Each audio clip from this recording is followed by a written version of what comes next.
Next up on the show and the In the Money Media YouTube channel, as we pivot over to there, we have Nick Tammaro to join us to talk about our Adelphi Racing Club sponsored Saturday at Saratoga content. I've said it before, I'll say it again. The Adelphi Racing Club, I've been very lucky in my horse racing life to have a lot of great experiences. I mean, heck, the other week I'm in Ireland, I'm touring these great stud farms. It's phenomenal. As good an experience as any I've ever had is my experience with Adelphi, being in that Saratoga winner's circle with so many like-minded people. This is something worth checking out. Take a look over at the Adelphi Racing Club website. We'll pop the link in the description down below. If you want to get involved in horse ownership, this is just a great way to do it. Nick, we are ready to talk about this pick six on Saturday at the Spa. But before we get to that, how's the meet been going so far for you? Going all right. We'll see how it picks up. It's always a matter of how long it is before the first time where you say, "Is it Labor Day yet?" From a wagering perspective. So, already been some brushes with that in a way. Nothing too out and out, but long way to go. But yeah, it's been good so far. I think the main track looks like it's playing pretty fairly, which is always good. And if we can continue to get that, we've got some great racing on tap, no doubt.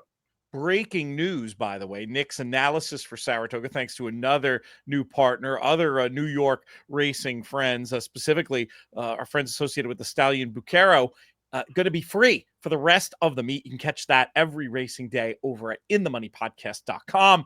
And fun to be working with them. I know you were involved on the sales side too. This is an interesting stallion who I think, especially with the direction of the future of New York racing, looks like he's going to be a major player for years to come. Yeah, I agree. I think the folks at Iron Horse are pretty locked into Bucaro being a stud for the future, and I think that's really the case with the integration of the synthetic surface. Obviously, he's going to have a real opportunity, and we're glad to have him on board because onward and upward for Bucaro, no doubt.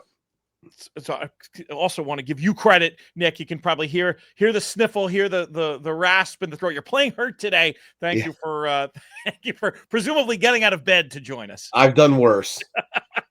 All right, let's dive into these races. We start off with an allowance race that goes as race number 7, scheduled post time 3:54 on Saturday. Nick, how do you want to light this candle? Well, I'll tell you, this is a really, really tough way to get things started. And you got a bulky field going 1 1/8 miles. Obviously, the real question is how you're handling Malarchuk, because he comes out of that super fast one other than where he ended up getting placed first against Strategic Focus. I thought he ran very well that day, no question. I think it was probably a questionable disqualification, but he's the horse to beat based on that effort, even moving up a condition. I thought Drake's Passage was interesting, Pete. He's run well enough at Saratoga, and it felt to me like, especially Wednesday of the Belmont Stakes Racing Festival, it was a little difficult to make up an appreciable amount of ground. And the Drake's Passage was probably hurt a little bit by the track profile. Kendrick feels like he could be a good fit for him, as he's going to get him a little bit more engaged early. So I thought those two were really the ones that I'd probably want to put the majority of my attention into. And I'm a little concerned about Bermudo, I'll admit, because Gustavo Rodriguez's barn is really going very well. He won the not only the Suburban last week with Phileas Fogg, but he took the nightcap on Thursday with Dream on Karen to the tune of 16-1. So I think you want to be extra careful with any of Gustavo's horses at the moment. You mentioned the two that I was going to talk about. Malarchuk, I did have a question about how much we want to trust the horse, but and did have an easier kind of a trip in that fast race. But coming off that series of tricky trips, horse took advantage. I don't think this is a need the lead type. I had as the top pick, but top pick with a question mark. And Bermudo was the other one I wanted to talk about based on the course and distance success, good form, I thought would really trip out. And then you already mentioned about the barn. So there's some ideas to get this thing kicked off as we pivot to stakes action in the form of the Bowling Green. What did you think of Far Bridge and all the rest? Who do you want to use here? Well, I made Farbridge my fade of the weekend on the Twin Spires jury, so I've got to be against him. And I think what it boils down to with him, Pete, is this is a horse that, as good as he is, he's a little bit of a cheater in that he needs to be inside. He doesn't really fully give himself when he's outside, and I don't need horses like that at 6-5 or even money. I felt like he was he was just okay in the Pan American and the Man of War. He's never a horse that's going to wow you. He's always going to do just enough to win. And I think Rosario kind of knows that about him as well. I thought he had no excuse last time. I know a mile and an eighth might be a little short of That what was he my wants to excuse. go. Yeah, just too So sharp. I thought there were horses that you could take as alternatives in here. I wish there was somebody that I liked more rather than just not liking him, but I'm probably going to try and get starting over into the number. I thought he ran well in the Cape and Lopen last time out, and I respect Brittany Russell a great deal.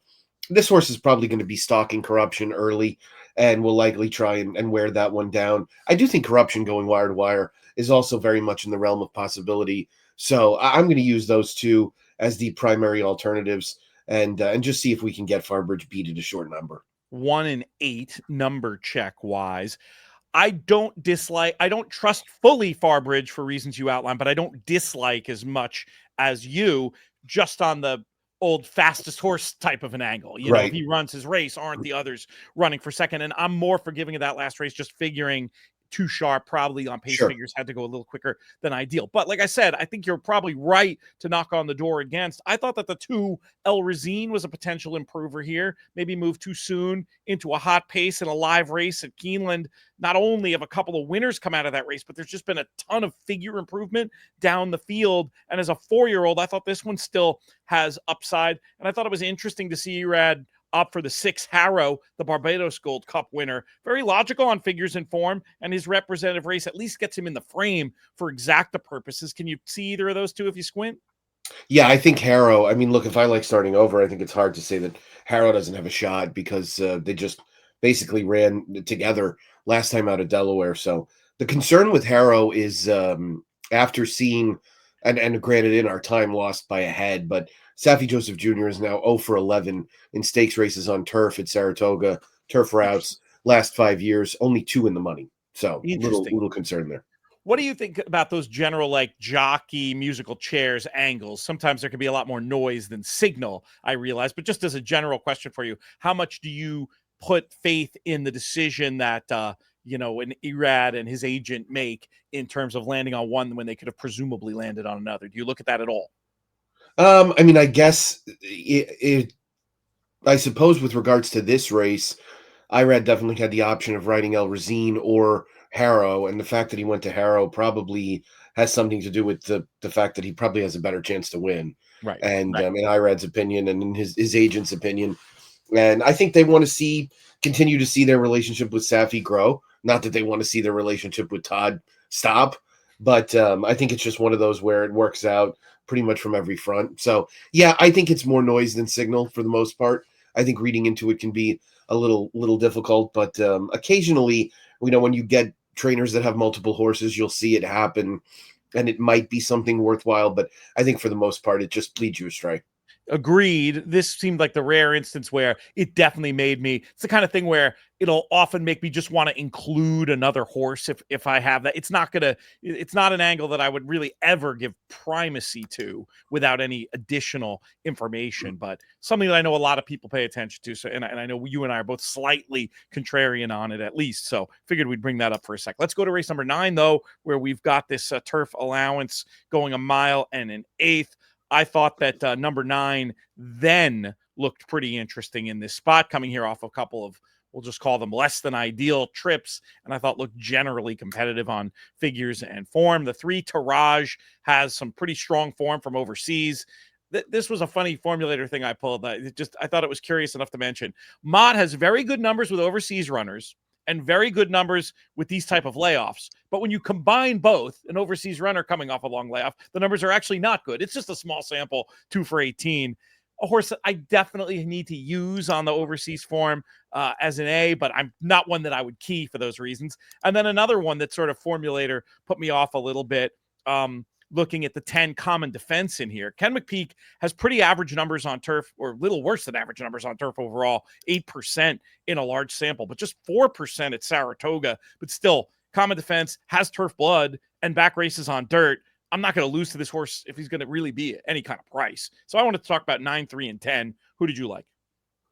Yeah, Common Defense does have actually a very nice turf pedigree. The second to him was Alchemist, who was a stakes caliber turf horse. One sibling is a winner on turf. I like then.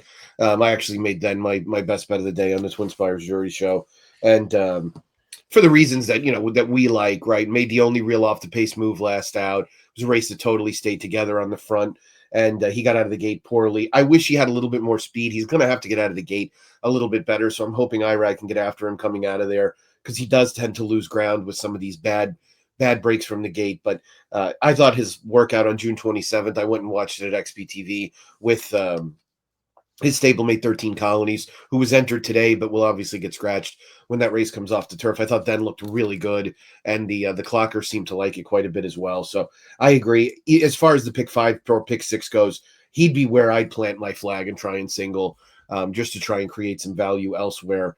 But I agree with you. Taraj feels like an obvious other use.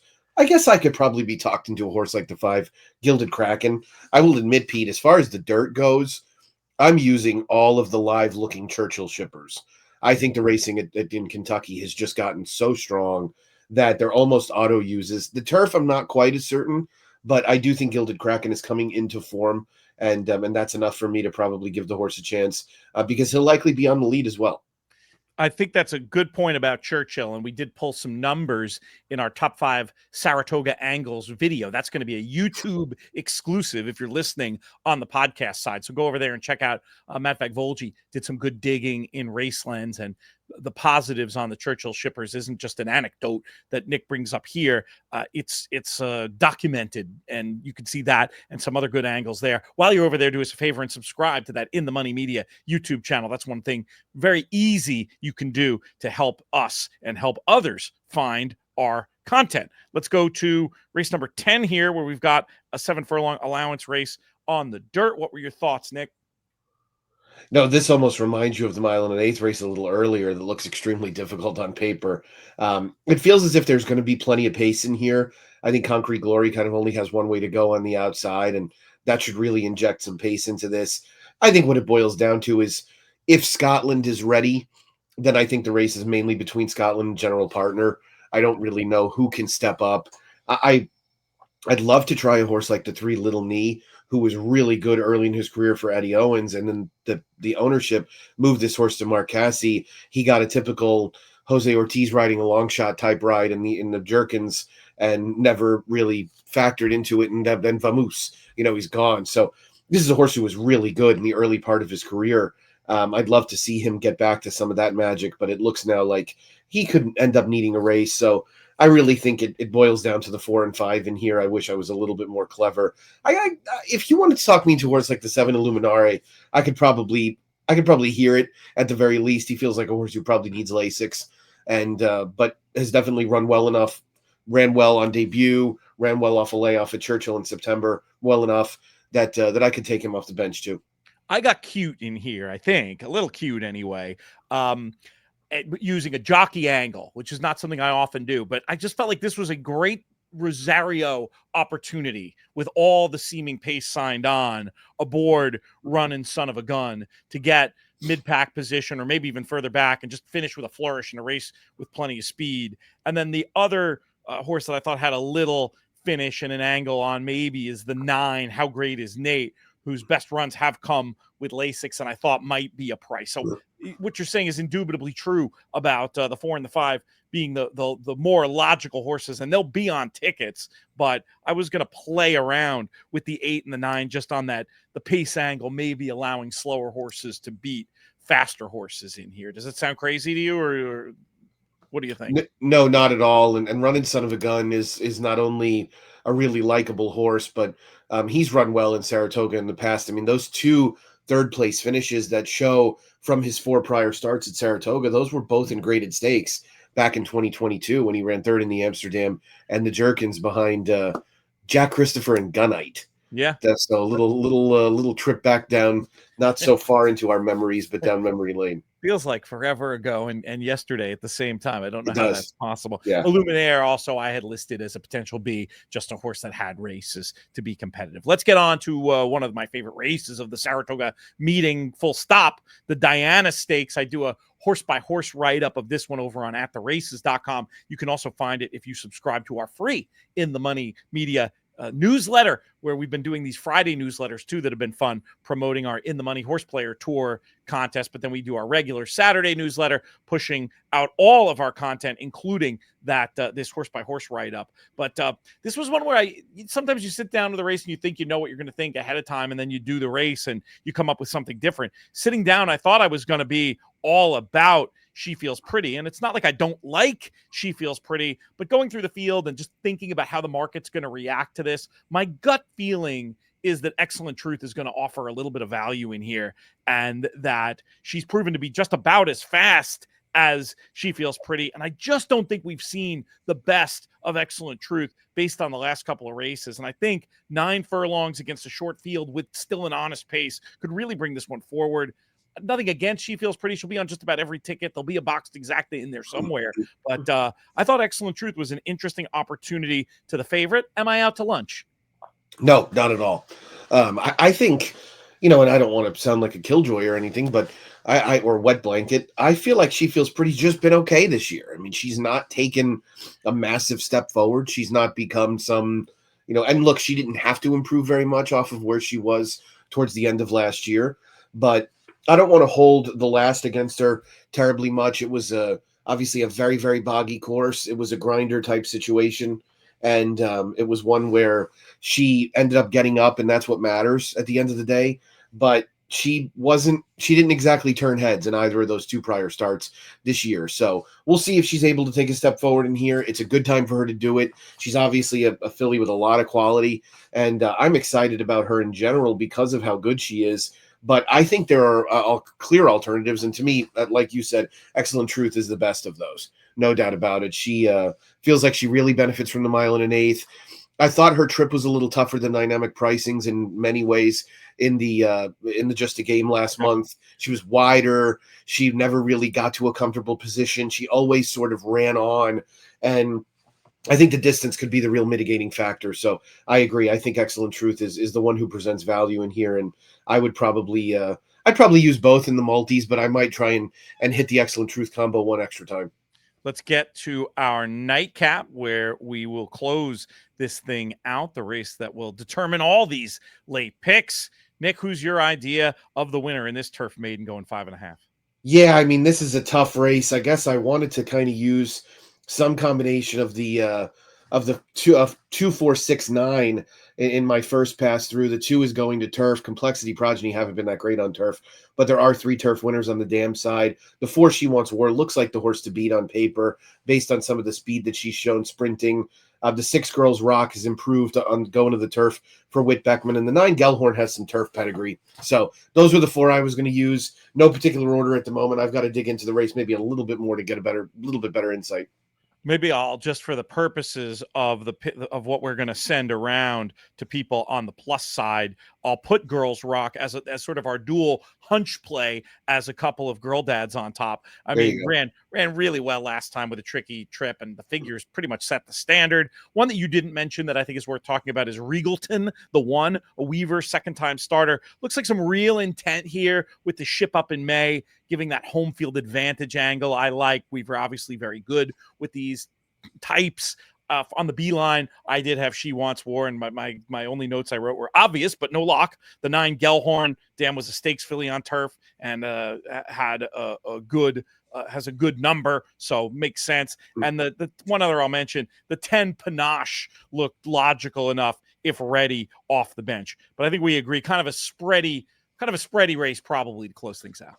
Yep, I think that's a good way to put it.